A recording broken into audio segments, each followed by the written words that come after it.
Good evening, everyone. Welcome to our first, this is my first lecture about pound moves. I don't know how exactly should I name it. What's the exact name of the...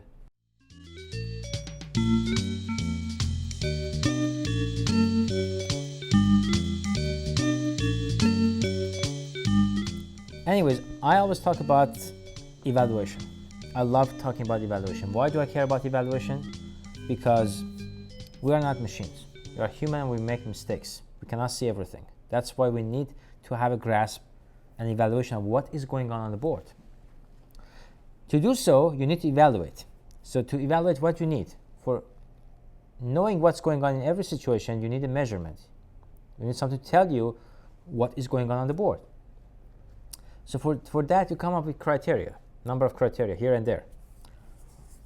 One of the most important criteria that I want to talk about tonight are pawns, pawn instructors, and pawn moves. They can be extremely simple, extremely mysterious. Oh, I shouldn't say extremely mysterious, and sometimes very subtle and sometimes very deadly for you. The first thing, when you see a pawn, your opponent's pawn, what should you think about? Take it. Take it. Exactly. Have you been to Yasser's classes? No? Well, that's what Yasser said always says. You know, as a grandmaster, 2/3 of my career was all about grabbing pawns. Yeah, that's my career, grabbing pawns. But really, if you see a loose pawn, try to grab it. You know, we talk about quarantine a piece, you know, or trapping a piece, or just outplay a piece. But you see a pawn, you grab it. No doubt about that. But a very important thing, okay, joke aside, a very important thing is that pawn's main job is to control weak squares and protect, create a shield in our position. So one of the use of pawns is to create to control weak squares. Let's start with this position. This is black to move. As you can see, given the initial pawn moves in a game. Another thing, okay, when you talk about pawns, you cannot just start talking without mentioning the famous Russian proverb: a pawn pushes a pawn that never goes back. That means once you push a pawn, the square next to it becomes weak, immediately undermined, because it doesn't control it anymore. So as you can see, given all the pawn moves happened so far in this game, we see a lot of weak squares. Let's name some of them in both white and black position. Let's start with white's position. Some weak squares in white's position here. B4. Juicy white square, juicy black dark square that we can use in white's camp. What else? D4. I can take that, yeah. Black can use square D4 too. What else? You know that pawn on B2, what? Okay. Or H3. H3, this is square. Or F3. Okay, this bishop is taking good care of both, right? Yeah. So do you think these two squares could be undermined? Be attacked? Hmm? Do you have access to these squares as black? Yeah. So a weakness, like I always talk about, is that, but nice move. But if you look at black's position, these two squares, they look weak too. I'm just using different color. Are they weak or not? They look. Are they? H6 is weak, but F6 is not. Because queen covers it? Okay, now the question is that H6 is weak. Do I have access to it? Does white have access to the H6 square? No. Then is it a weakness? My favorite sentence whenever I teach chess: a weakness is something you can exploit. If you have no access to it, it's not a weakness. So the darkest squares are potential weaknesses, but I cannot use it right now. If white gets to play F4, E5, then the knight comes to E4 and goes to F6, then yes, we have to be worried about our dark squares. Yet, so it's a potential for a weakness, but it's not an immediate weakness. Make sense? Good. Okay, now let's look at, okay, I just drew way too many arrows and stuff here. Let's get rid of these. Okay, so these are not weaknesses, so I'm going to just get rid of them. So So b4 was this weakest square. d3 we can use it because bishop is not on f1 or e2 to cover it. So d3 is another square to use. The c4 square itself is a weakness. If my bishop would have access to this, black's bishop. And c5 square, of course, we can use it because if I put a knight on c5 and play b6, I have a very beautifully placed an outstanding knight on c5 that you can't touch it. So now speaking of all of these, is there any other weaknesses in black's camp? d5 and b5, no? I mean, I can try to use these two squares, no? Okay, that tells you what should be black's move then, right?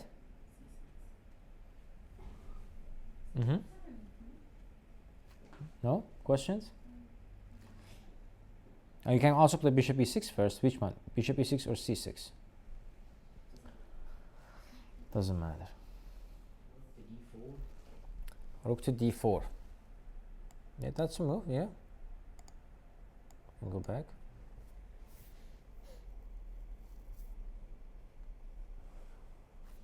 I mean, this plan is now coming. f4, e5, knight comes here, right?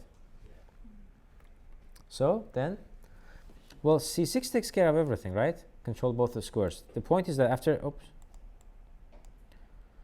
bishop e6, I have this move queen b5. Black is still better. With correct tactical play, black can get advantage. With knight c5 or just with queen c5 actually. With queen c5, I cannot take because of this trap. But nevertheless, it's not as clear as c6 because after c6 we have immediate plan. Bishop comes to e6, knight goes to b4. We know where do our pieces are going. So after c6, so this is a preventive pawn move. So the first use of a pawn is to control weak squares. c6, f4. Okay, what about f4? Take your time. This is a very important calculation-based position. Now after c6, we don't have a problem with queen to b5. Now answer the threat with a stronger threat.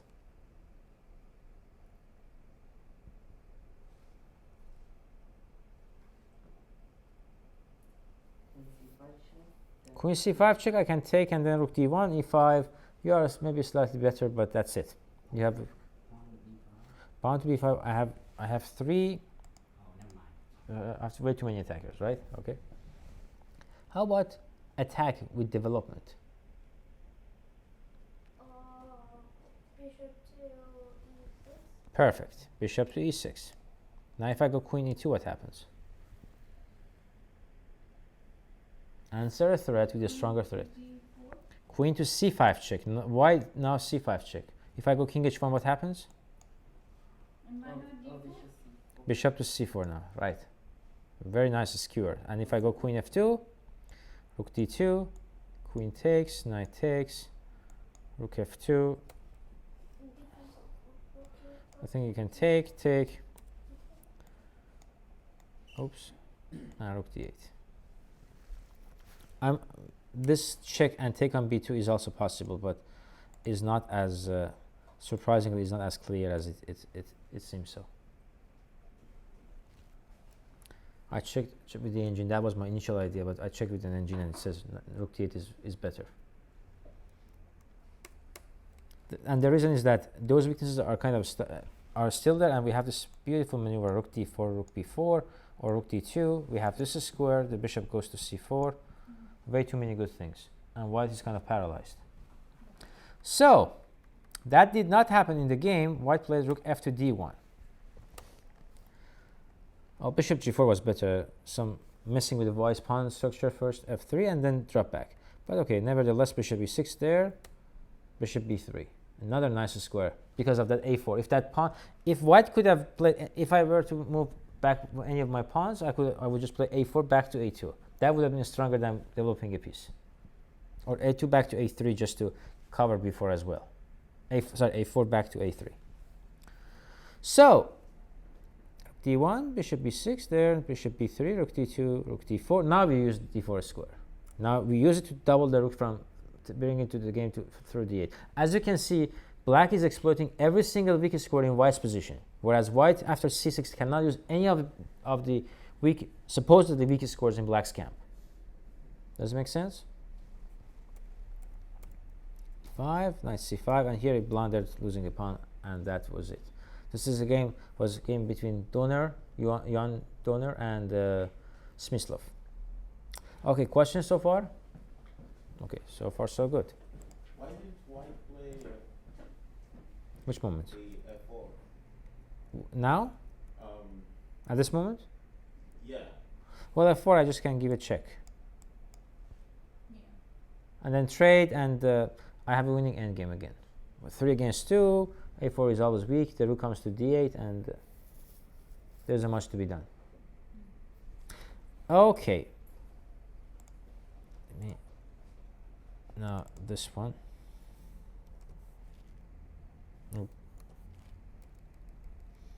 I don't need this opening, so I'm just starting from the position I care for.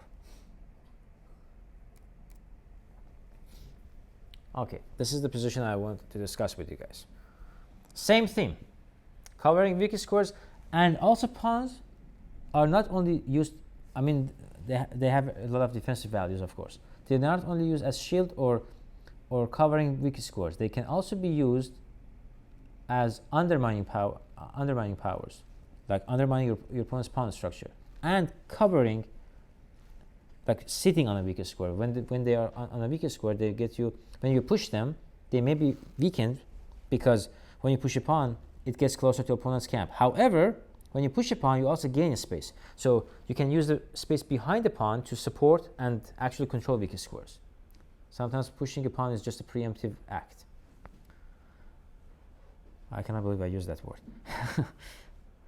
Okay, now here black to move. f6, okay, what else? Bishop takes c4. Bishop takes c4. This bishop is a very beautiful piece, right? Yeah. Do you like to give up your beautiful things? Like, No. Okay. Take e6. Well, I have enough cover for it, right? Yeah, well, I don't want to do that forever. Well, I would do that for a pawn. As I told you, the first rule was what? Grab the pawn. That was rule number 1. Right? Yeah. So if the knight goes to d6, I take, the pawn takes, you take with the queen, you'll be up a pawn. I know you may love your bishop on e7, but I love to grab a pawn more. We always love to grab a pawn. Always. Always. Yeah, knight a5. Exactly. With exclam. Because this square is kind of weak, because the bishop can, white wants to play move like bishop a5, then knight d2, or f3, kind of controlling a lot of scores here. On the other hand, black has what? Pair of bishop. When you have pair of bishop, you would like to open the game. So a5 not only covers the square, I intend to play a4. Get rid of my isolated pawn, trade, and make b3 a weakness. So black, if so, bishop c3, and I want to double take on b3, queen comes to b7, black is slightly better. Still. All right, so a5, a4. Now, after a4, now, this is very important. This pawn is fixed, but this pawn is also fixed. So these two are weak. So white fixed a5, we can undermine, well, I wouldn't say undermine, fix the weakness on a5, what give away the weakness on b3. So there isn't much we can do now with the pawns, right? All locked. It's time for piece play. Rook fb8, rook b1, and then the question is that you have to ask yourself, what's your worst piece in this position? Because since the pawn structure is kind of locked, no, I wouldn't say locked, it's fixed. Because the pawn structure is fixed, it's time to, you can actually think about, envision the position you want for each piece. You have enough time, because there is no immediate assault going on in the position. Knight b8. Fantastic. Very good move. Knight goes to c6, covers a5, the other rook comes to b8, because do you want to defend this pawn on a5 with the rook or with the knight? Why?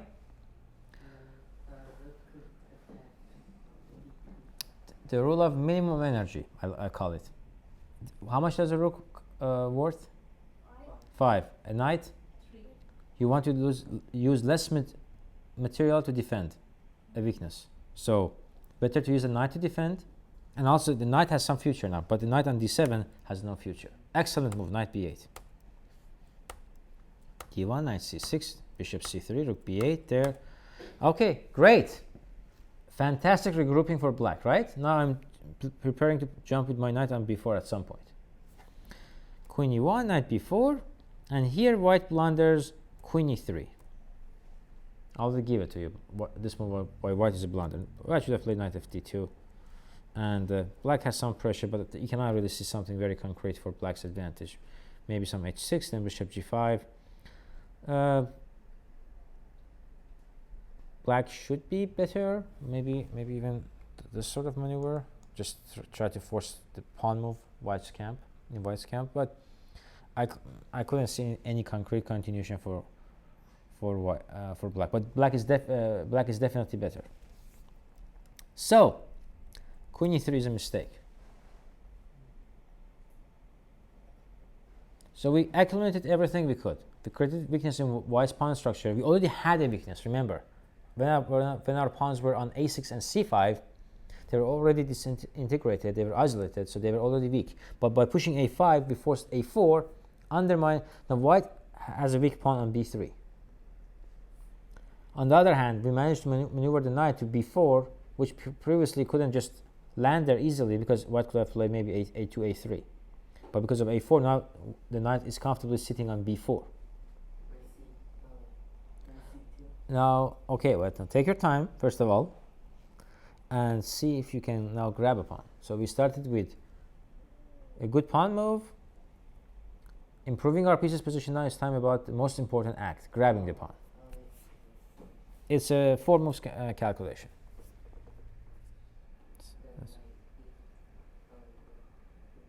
Now you don't attack the pawn on c4 from a3. You don't want to put your knight over there on the edge of the board,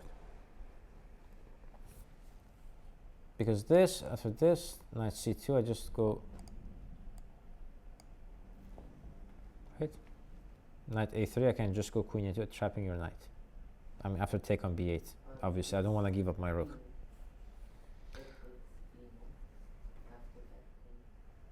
Okay, bishop c4, b takes c4.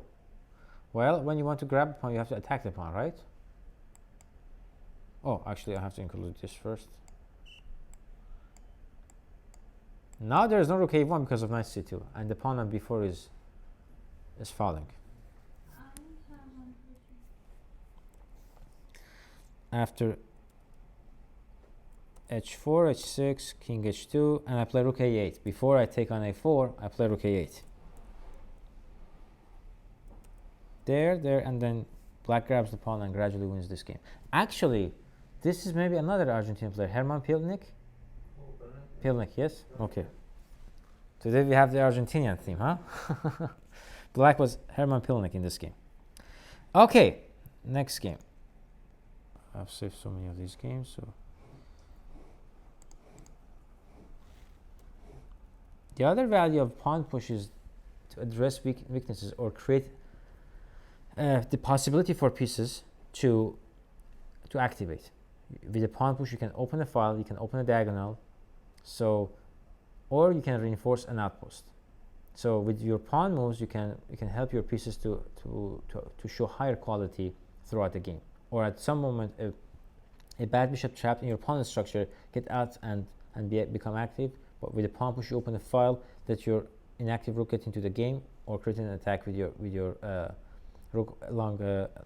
Usually, like you push the h pawn, then you have a rook on h pawn, and there's a pawn on g6 to open the h file and deliver checkmate. So cd4, knight a5. This is sort of an old game between Nigel Short and Vaganian, Rafael Vaganian from Armenia. So bishop goes back, g3, bishop d7, Rook c8. Here bishop takes f5. Probably moves like h4 or bishop d2 were better, but okay.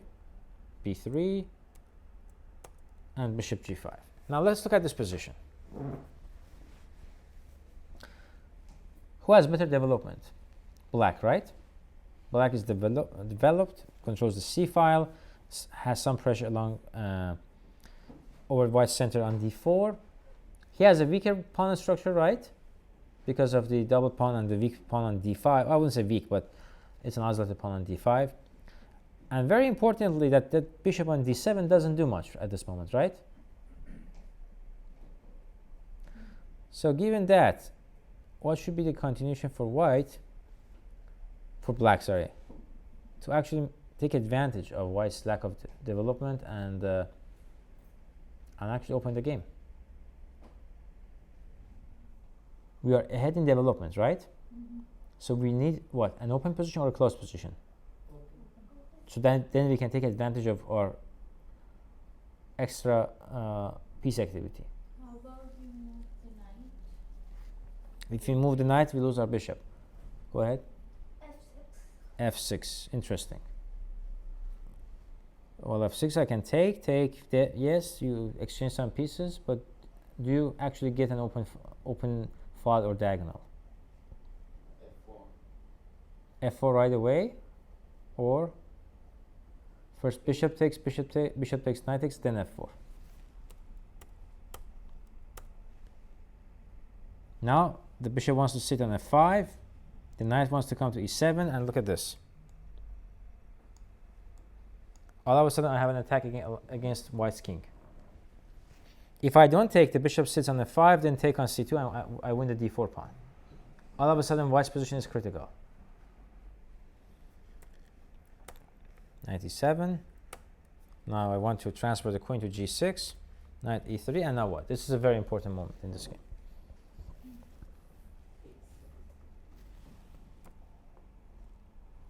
Knight g6. I'm attacking the pawn on f4. Because f4 not only opened the files, opened a lot of diagonals for the bishop on d7, also undermined white's king and created a weakness on f4 for white. Now, can you defend the pawn? Can you defend the pawn on f4? Yes. How? Queen to F3. Is queen f3 a good move? No. There's knight a short check. Not for this lecture. Always watch the forks. Always watch the forks. Okay. How about king g3? That is a very bold king.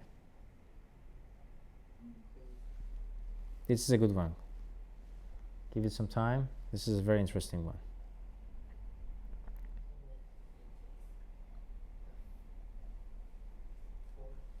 Knight takes f4, right? Let's sacrifice, see what happens. I wasn't just sure about this queen f3. We can just go knight here, and if takes, just take queen takes d4. Okay, I just for a second I didn't see this. Okay, let me explain to you why this is losing, because I saw this one coming. And now again, another pawn move, f6. f6, opening the file. And now the king is completely exposed in the center. Game will be decided soon. So we can look at some moves like knight back, check. The king runs away, but it's too late.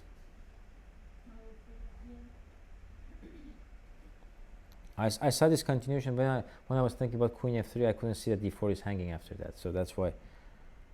So I cannot use my king. So immediately the attack is coming in place. And so what's happening here after this knight? After this, okay, he made a mistake. Knight g6, and black is winning. 3 moves. Bishop g5, f4, knight e7, game over. Pawn moves could be very, very, very dangerous and destructive. Okay. So far, what kind of uses about the pawn moves we've enumerated? We have addressed. Okay, let's go from the very first game. We learned that the pawns could cover what? Weakest squares, right? That was the first thing we learned. What was from the second game? What did we learn? Pushing the pawns to gain space and cover the weakest squares sometimes, but because you are pushing to create weaknesses in your opponent has to give weaknesses in return. So as you give a weakness, your opponent also has to give one. So you kind of get rid of your weakness by creating one for your opponent and fixing the pawn structure. Because I don't think that point is important actually. Well, let's just stick to the pushing to open the file. Okay. In this game, what did we learn with the pawn push? This was a very, very nice lesson, this one. Open a diagonal. Why? You had a unique piece. Exactly, attack.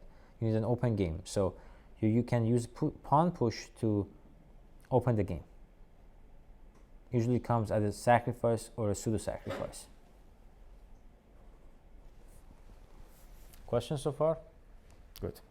Okay, now let's go over a masterpiece that has been played last year between Wesley So and Fedoseev. Wesley So was as high as number 2 in the world and is in the top 10 and is a contender at this US championship that is going on.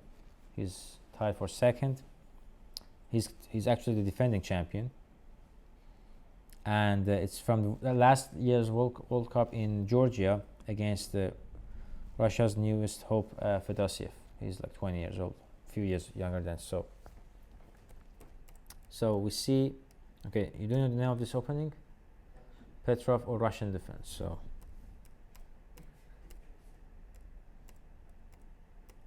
they played lines. Okay, this is from my old analysis. This is also an interesting move to be played. Different pawn push, but we still haven't gotten there. So 92, bishop f5, rook e1, knight takes d2. We have to take obviously with the queen. Here, okay, there's a small tactic you have to see. If bishop takes f5, knight takes f3, we cannot take here because of knight takes d4. That's a problem. So that's why taking on the 5 doesn't work. So I take with the queen, bishop takes d3. Okay, now let's sit back and look at this position. How many open files are there in this game? 1. How is the pawn structure? Fixed, not fixed? Is it fixed? Is it locked or not? Do you expect any activity on either side of the board in terms of pawn structure or pawn moves? You do? On the inside. Maybe. If that bishop would leave e7, then you may play h4, h5, getting some space and trying to attack with knight g5, because although there aren't that much material left in terms of minor pieces for an attack, that knight g5 could become dangerous because black doesn't have a knight on f6 to cover his castle. So white's plan is actually very simple. This is a position actually happened in a game, the first game ever played between Karpov and Kasparov. Karpov was the world champion at the time. Is it at the game? Is it a simul game? I don't think it's the simul game. No, it's not. But I think this is their first game that is face to face and it's not a simul or something like that. It's when Kasparov was actually on his way to become the world champion. So queen d7, bishop f4. The plan is very simple. If rook e8, then you just queen b5 is obviously a very irritating, annoying move, but it's not as clear that how we can. I think I just left it there. That means that it's not clear that how what we can do after rook b8. Apparently, what's that? I can grab the pawn. If I grab the pawn on b7, c7 is hanging, right? So rook e2, simple as that. So it's there, bishop f6, and then we control the open file. And in Kasparov's game, he came up with a very nice idea with knight d2, knight f1, and knight d3. The queen goes to f3, attacking the pawn on d5. I think I have it somewhere here. Let me a little bit. Wesley play rook e2, rook e3, played by Kasparov. h3, and after takes, rook takes, f6. Here he came up with rook e2, rook f7, and then he played knight d2 and knight f1, knight d3, regrouping the pieces. White has a constant pressure. Black's two pieces are passive, minor pieces, and white's minor pieces are active. And later on in this game came a very, very bad blunder by Karpov, and now bishop takes c7. There. And if you leave your computer, the engine running for a while, it shows huge advantage for white, but somehow Kasparov, I don't know, got a little bit too excited for his first win against the world champion, or any other reason. He let go of his advantage and the game ended in a draw. Okay, rook e2. We don't need notation anymore. Go back. Rook a e8, rook a e1, bishop d8. We are still following the same pattern. Knight d2, right? Knight goes to f1 and e3. And the point here is that this, what's the improvement of knight rook e2? The rook is not on e3, so I don't need to drop the rook back. Remember, do you remember compared to the game Kasparov-Karpov? The rook dropped back to e2. That was a one tempo. Now I just play the same. Rook e2, queen e2, knight goes to f1, knight to e3. Also, I also have the idea of going knight to b3 and planning to go to c5. If black plays b6, then you can take on a6. So that's also another plan. Okay, knight e7 was the way to fight for equality. Knight b3 there, knight c5, and bishop back to g3, bishop e7. And black gradually brings the pieces to the game. Most likely this was the best way to make a draw, or trying to, but it's a long-term suffering, but that's the best way probably by black to play it. So a5. So we talked about good pawn moves. Let's talk about irresponsible pawn moves. Why a5 is not a good move? Let's try to sit back and try to understand why a5 is not a good move.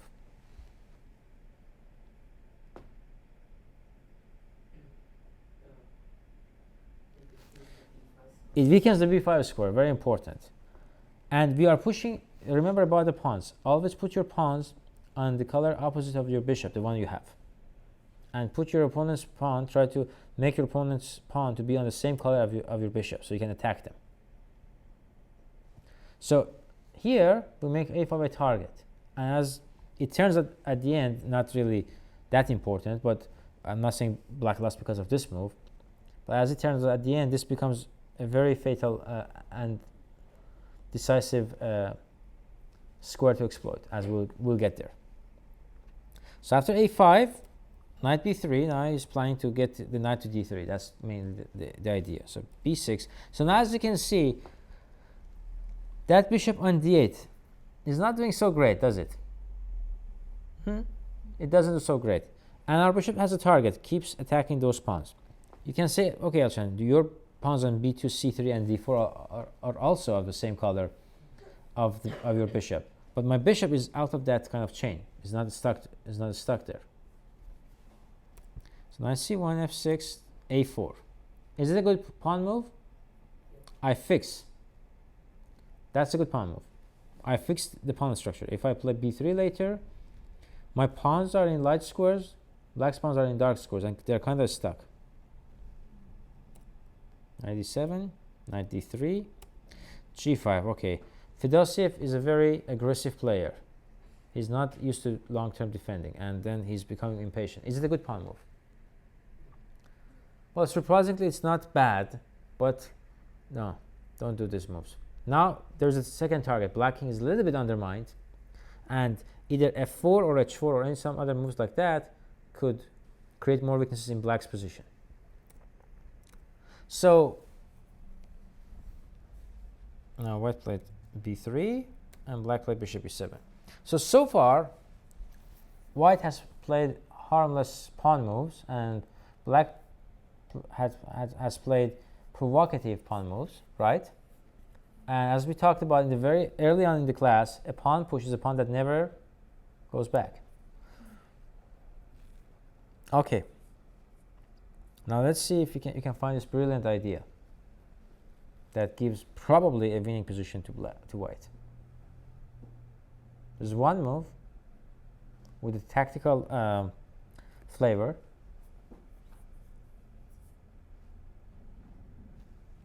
Well, I wouldn't say tactical flavor. It's some small cheapo. Destroys black's pawn structure, and we get a winning endgame. Yes. The bishop on e7 hangs, because the knight is defending. The bishop on e7 hanging is the key, but the move is not f4. So maybe g3 first, or No, it's h4. h4. Oh goodness, yes, yeah, I get it. Well, because h5 is coming, and after g takes h4, now this is first of all, look at these pawns. Completely disintegrated. We come with one move. White completely destroys black's pawn structure on the king side.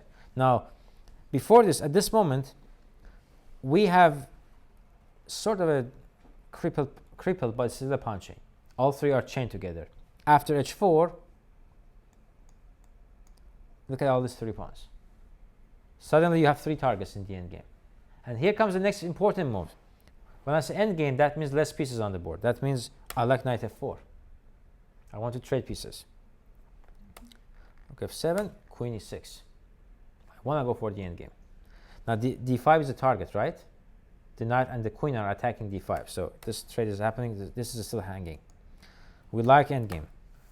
And this position on the board, as you can see, black is up a pawn, but white is winning. Well, first of all, the pawn on c7 is hanging. Bishop d8. Now here comes the next and the final important pawn move.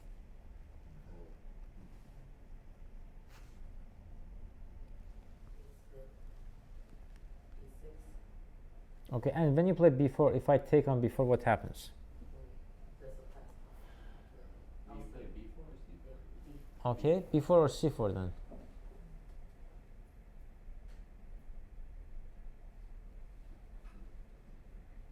Which move are we looking at? We're looking at b4? Or c4. Well, right now b4 seems to be having a lot of strong argument in favor of it. You want c4. Why?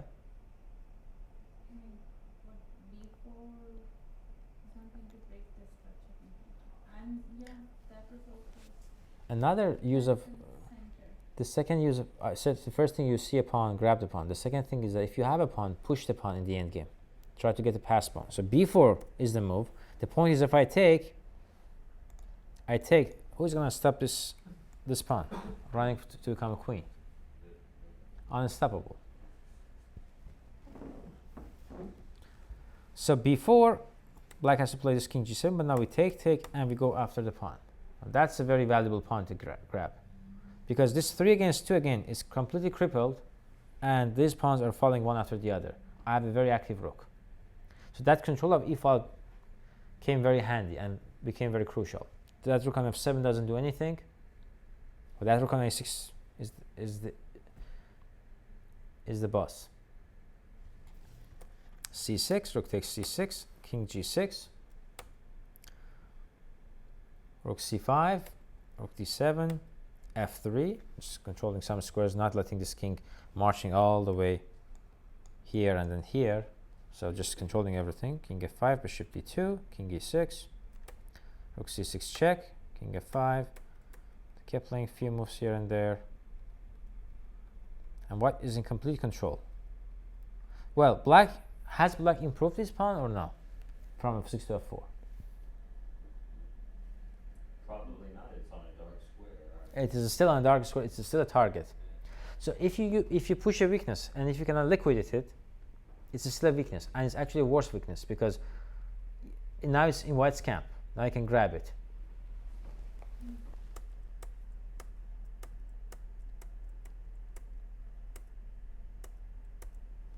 Now what you do here?